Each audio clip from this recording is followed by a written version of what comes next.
Yeah, I too just want to say thank you. Thank you for everybody for being here. It's been a little overwhelming. This is a vision that's been developed over several years that's finally come together. People asked me if I was nervous, and I was nervous yesterday when I got up and I realized it was July 17, 2024. And I had been saying July 17 to 2024 for about 2 years, and I thought, well, here's the day. It was a beautiful evening last night. Really grateful just for the spirit of prayer, the spirit of worship, the real sense of joy in the people, and just so very, very grateful to everybody who's come, and grateful to all of you for your service in the press, and happy to answer any questions, myself or Archbishop Thompson or anyone. And Carrie's coming around with the microphone. Hi, my name is J.D. Flynn. I work for The Pillar, which is a Catholic news website. Bishop Cozzens, you have talked about this a number of times as something that the bishops are doing for the Lord and that God is doing through the bishops. So I wonder first, I mean, just in the first experiences that we've had, what has struck you about what God is doing here? And then two, the things that we do in cooperation with God, we do kind of as to our best, and we learn from that and all of that. So what have been, from your point of view already, the logistical challenges? What are the sort of behind the scenes difficulties that you all are facing as you do this work? Sure. First off, just really sense the presence of the Holy Spirit in the unity of the church, right? So grateful that we have 200 bishops here, and a bunch of them came for a little pre-conference yesterday. We had over 100 bishops for that pre-conference, and then another 100 joining us before we started. And so the attitude amongst the bishops has been really just gratefulness. They've been so grateful for the fact that we're doing this, and the fact that we've revived this incredible tradition, So a real sense of the Holy Spirit and of unity in that. And the logistical challenges, I'm sort of not as much in touch as them as others. And I know, communion took a long time this morning. That's why I was late for the press conference. So obviously we'll be continue to work on some of those things whenever you're doing an event of this size. We're continuing to try to learn every day as we go through this. I've been telling people, and it's a well-known fact, that this is a pilgrimage and not a vacation. And a pilgrimage is something that involves a certain amount of sacrifice and trial for people. And that's actually part of it, because it's not just an exterior journey, it's an interior journey. And so I'm sure that the pilgrims are experiencing that. And they expect that. This is what we do on pilgrimage. There's going to be long lines, and there's going to be it's going to take a while to go to communion, and there's going to be difficulties of sleep and those kind of things. But my experience is that most people here expect that.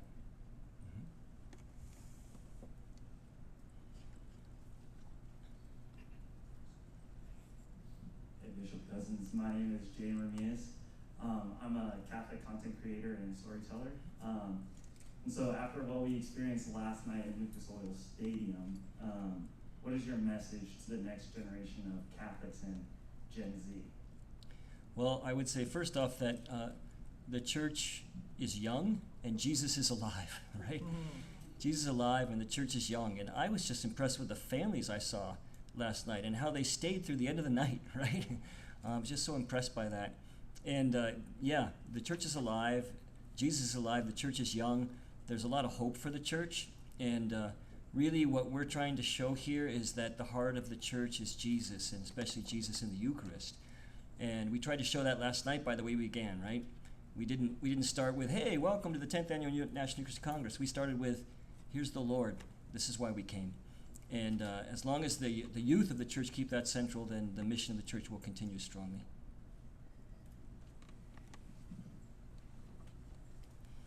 Good morning, Bishop. God bless you and your ministry and all that you're doing. Nick Morganelli from the Catholic Diocese of Springfield for Catholic Communications Corporation. And we have a priest here that is at the Congress, and his name is Father David Alfiero. And I had a conversation with him back in January when the bishop had a bowling day with the youth. And Father David was there. And he said that the youth, that the one thing that they say is so fulfilling to them when they go on retreat is adoration. And the other thing I'm hearing is that a lot of them are inspired or enamored by the Latin Mass. Why are the youth, why do you see this, the theme is revival, right? So how are the youth involved in this revival? Do you see that, and isn't that inspiring, or I'd like to hear that? Yeah, absolutely, and we've seen youth involved all the way along, right, from the beginning of the pilgrimages all the way to the Congress. Of course, the perpetual pilgrims who walked, they were all young people, right? They were all in their 20s, and we didn't have any trouble recruiting those 24 perpetual pilgrims. We had much more apply than we needed. Yeah, it's certainly true that you ask a young person today who's alive in their faith, in their 20s, and you say, what happened? Why are you practicing your faith? And it's about 80 or 90% of them will say, well, I had an experience in adoration where I realized it was really Jesus, and I encountered him, and that changed everything, and that changed my faith, and that made me want to live my faith in the world, right? That's just true of our young people today, and that's certainly part of what we are experiencing in the National Eucharistic Revival and in this Congress. We have a beautiful youth track that's happening, but it's also part of our modus operandi, right? Which is invite people to an encounter with Jesus because he's alive, and then Jesus will do all the heavy lifting in terms of changing hearts and working. Good morning, Bishop. Gina Christian from OSC News. Well, wondering if you have a vision of how people who've attended this will go back to their parishes and create some initiatives. Like, what are you hoping that they will walk away with and actually implement when they get home? Thank you, Gina. Yeah, we actually have lots of different ideas. We kind of refer to it as a funnel, right? So we're going to invite everybody who comes to this Congress and every Catholic across America this next year to walk with one person who's away from the faith, and we're going to invite them to pray for that person, to care for that person in friendship, right, to meet with them, and then to discover what's a way I can invite that person to take one step closer to Jesus and his church, right? And so you're going to see every night now this Walk with One initiative, and every night we'll have a little closing video showing a person who was walked with back to the Lord, and we've got materials that will flow out from the Congress here talking about Walk with One. And really we're just going to invite every Catholic in this third year of the revival. Keep having reminding people, this isn't the end of the Eucharistic Revival, right? This is the end of year 2. We've got one more full year. And in this third mission year, we're going to invite every Catholic to walk with one. But then we recognize there's other Catholics who, they want more. They want to be more involved. And so we've developed a whole curriculum for Eucharistic missionaries. I've written a book on this, published by OSV, so that's available at the Congress here. But also we're producing videos that will be available for free on our website that are really training videos for those who feel called to live a life as a Eucharistic missionary, which we see not just as, we see it as a deep kind of spiritual reality that leads to a deep transformation of the person that makes them want to be a missionary and then begin to form small groups in their parishes. Part of the beauty of the way this revival has happened is we have hundreds of thousands of emails now of people who gave us their email because they want to be involved, right? And so we'll continue to try to animate all those missionaries throughout the coming year. And we have hopes that this movement of Eucharistic renewal that's been born through the USCCB initiative will continue far into the future.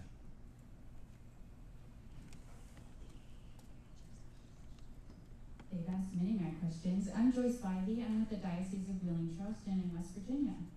And as we keep talking about the future and of the youth and the future of the church, but if we could go back to that interior journey that you spoke about initially, and if we could get a little personal, we know as secular media and diocesan media, Catholic media, we know what the goal of this is, because Tim and the entire staff and you have been excellent with your videos and communication. What would be your interior journey and hope, Bishop Cozzens? If you could speak from a personal standpoint, just for a moment, if that's not too intrusive. Sure, yeah. So I'm a diocesan bishop, right? And I know in my diocese that over the last 10 years, there's 30% less people who go to church in my diocese, right? And I know that in places like rural Minnesota, where I'm a diocesan bishop, if the church herself doesn't embrace a kind of missionary culture, that we're going to gradually fade away in those places. Now, we'll never fade away completely, right? Because the Lord's with us, and the Lord sustains His church. But He wants us to establish this missionary culture, and so it's my hope, right? Is that I can walk with my people, young and old, to be able to make that interior transformation, so they can become the missionaries of new evangelization that we so desperately need in this age. And that's going to happen through Eucharistic revival. It's also going to happen through formation and small groups and real experiences of training so that people understand we, like many churches in the world, can become a missionary church and learn how to grow our church. I'd love the next time we do this Congress to have 100,000 people here instead of only 40 or 50, right? Only 40 or 50, as I put. Samuel Pruvot, friend journalist from Famille Chrétienne, a weekly newspaper, and you told Jesus yesterday, if I understand, that you expect miracles. I just want to know more about these miracles. Yes, in my prayer to the Lord, I did tell him that we expect miracles. Part of that's because we've seen miracles along the way, right? We've seen physical healings. There was a man in my diocese who was healed of cancer, right, after being blessed with the Eucharist at the beginning of the Eucharistic revival. It's just one story in my diocese, right? But we've seen physical healings. Jesus still does that in the world when we have faith. But we've also seen interior healings and healings in families, and we've also really prayed, and for the healing of our church, right? For unity in our church and healing of divisions. And of course, we're praying as well for our country and for our world. And that's what I wanted to express to the Lord last night. As I've been talking about this for a while, I've talked about the pilgrimage leading to this moment. And I've also said, a revival is not something that it's not something the bishops can do on their own, right? We can't just declare, hey, we're going to have a revival, right? A revival is a work of the Holy Spirit. And the Holy Spirit comes when the church begs the Holy Spirit to come. And that was really the goal of last night, was to beg the Holy Spirit to come upon us who are here, and then through us, the church in the United States and the world, that there might be a real revival.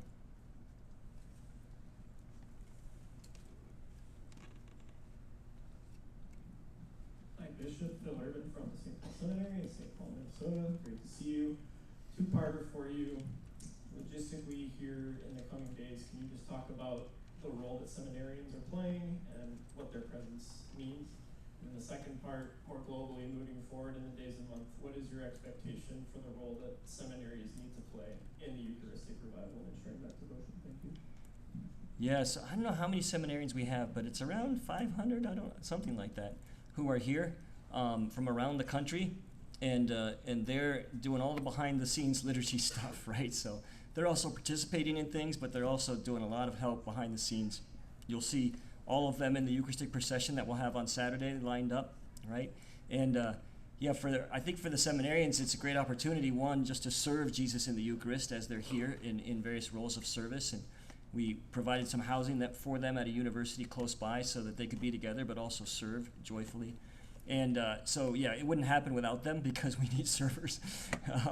Second, absolutely, this is really the truth of our faith, which is a priest's whole life has to be centered on the Eucharist, and it's through his daily relationship with the Eucharist that he becomes who he's called to be. And so I had the privilege of teaching that in the seminary for 8 years, and it was a great privilege for me to teach seminarians about the Eucharist, knowing that this is the life, especially the diocesan priest, right? This is our spirituality. It's at the Eucharist where we discover who we are and who we're called to be. Bishop, you talk about this, you cast a beautiful vision for the way in which, for example, in your diocese, a more sort of missionary evangelical culture can be built. It occurs to me that I've heard you in the past use the phrase from maintenance to mission to describe this, and I've thought about that book because it was published 20 years ago. Yeah. We're still sort of saying, let's get from maintenance to mission, and it just seems to me that I suspect that leaders of mainline Protestant denominations have stood in similar places to where you are over the past 20 years and said, we need to get serious about mission. Mm-hmm. So what are the real things that pastors and diocesan bishops need to change in their perspective or mentality to enable that kind of sort of actualization of these things that we talk about so often? Yeah. What has to happen is the diocesan bishop and the pastor and the priest have to learn to see everything through the lens of evangelization, right? In other words, if what I'm doing is not evangelistic, then I probably shouldn't be doing it, right? And so we have to learn to see everything through that. And I think you're starting to see that. I do think you're starting to see that. So you're seeing diocesan pastoral planning, not just done based on practical needs, but on a lens of evangelization. What will help us to evangelize more, to be able to do that kind of thing? When that change happens, and of course it's also a movement of the Holy Spirit, right? So it's going to happen in the hearts of people through the Holy Spirit, that transformation will happen. I don't have any doubt that it will happen. I think it'll take longer in certain places than in others. And the reason, of course, you're right, we've been talking about it for 20 years. Why is it taking so long? Well, it's because we have a lot of maintenance to do, right? But just take a look at something like the National Eucharistic Pilgrimage, right? This is a very kind of missionary experience that was quite profound for the Church of the United States these last 2 months. And I think it's that kind of initiative and others that you'll see, this whole Congress, that you'll see will help us make that move. Good morning, Bishop. John Tui with Alatea. I'm just curious, since in the post-COVID world, most of the experiences people are used to, even in the Catholic world, are virtual. Mm-hmm. And I'm wondering what the pilgrimage and the success of this weekend have told you about the desire that people have for physical community, physical contact with each other. I definitely think that part of the enthusiasm we're experiencing this week is we get to be together again, right, in big numbers. And so I definitely think that's contributed to what we're doing. I think you're right, though. I think it's deeper than just being physically connected. It's connected to our whole sacramental worldview. You can't do sacraments virtually. This is why we as the Catholics were fighting to get our churches open the earliest during COVID, right, when everything was shut down. Because you can't do sacraments virtually. And you can't really do the life of the church virtually. Now, thank God, because we have really hundreds of thousands of people who are participating virtually in this Congress. And so they're able to experience something, but it's not the same as actually being here or being in a Eucharistic procession. But this is the beauty of the church, is we're everywhere, so you can still go to your local parish in the morning for Mass, and then you can also participate virtually online. But really what we're trying to do is change culture, right? And the pilgrimage was about kind of creating a culture that lifts up the Lord and honors the Lord. And I think that's why it was so successful. It's really simple. We bring the Lord out on the street and we walk along and we sing songs of love. So simple, so beautiful, so consoling to the heart, such a great witness to the world. Just because we hold up the Lord and we say that we love him, and people see that we really treat him as if we love him. So I think that kind of cultural change is really what we're trying to promote in the church and then for the sake of the world.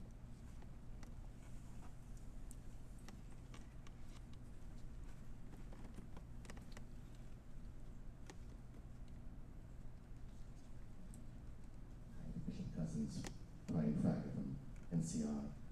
Question I have, so the last we checked, some of the figures were still coming in as far as the money that was raised and spent, and I wanted to know if you have a firmer idea as to how much money was raised and what some of the big expenses were.